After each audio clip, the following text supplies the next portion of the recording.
மாகாணத்திற்கு நடப்பு ஆண்டில் பல்வேறு மூலங்களிலிருந்தும் பெருமளவிலான நிதி ஒதுக்கீடுகள் கிடைக்கப்பெறவுள்ள நிலையில் அவற்றினூடான மிகப்பெரிய அபிவிருத்தி திட்டங்களை வினைத்திறனாக முன்னெடுப்பதற்கு தேவையான மனிதவள தேவைகளை எவ்வாறு பூர்த்தி செய்வது என்பது தொடர்பில் ஆராயும் விசேட உயர்மட்ட கலந்துரையாடல் வடக்கு மாகாண கௌரவ ஆளுநர் வேதநாயகன் அவர்களின் தலைமையில் நேற்று திங்கட்கிழமை 23ஆம் தேதி மாலை ஆளுநர் செயலகத்தில் நடைபெற்றது.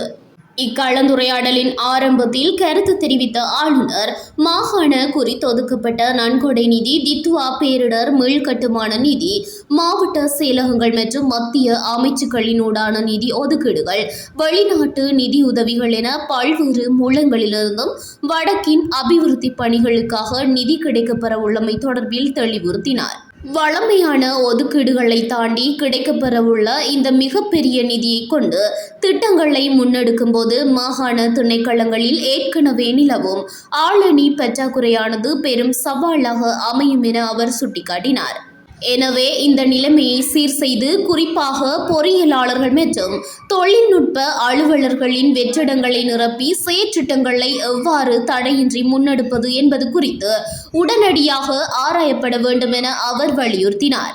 இதனைத் தொடர்ந்து மனிதவள மற்றும் தொழில்நுட்ப தேவைகளை பூர்த்தி செய்வது தொடர்பான பல்வேறு ஆக்கப்பூர்வமான யோசனைகளை வடக்கு மாகாண பிரதம செயலாளர் பொறியியலாளர் என் சுதாகரன் முன்வைத்தார்.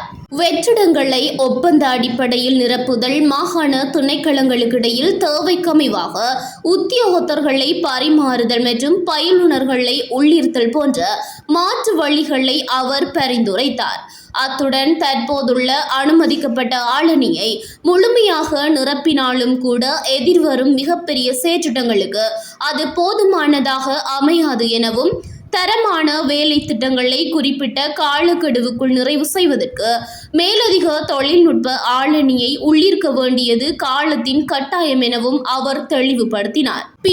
பிரதம செயலாளரால் முன்வைக்கப்பட்ட யோசனைகளை விரிவாக ஆராய்ந்த ஆளுநர் அவற்றுக்கு அமைவாக துரித நடவடிக்கைகளை எடுக்குமாறு உரிய அதிகாரிகளுக்கு பணிப்புரை விடுத்தார்.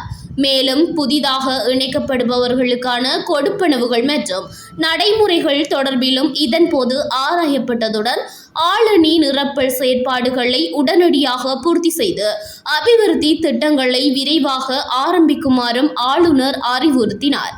இவ்விசேட கலந்துரையாடலில் வடக்கு மாகாண பிரதம செயலாளர், ஆளுநரின் செயலாளர், அமைச்சுக்களின் செயலாளர்கள், பிரதம செயலாளர்கள், மாகாண திணைக்கள பணிப்பாளர்கள் மற்றும் வடக்கு மாகாண உள்ளூராட்சி ஆணையாளர் உள்ளிட்ட பல உயர்மட்ட அதிகாரிகள் கலந்து கொண்டனர்.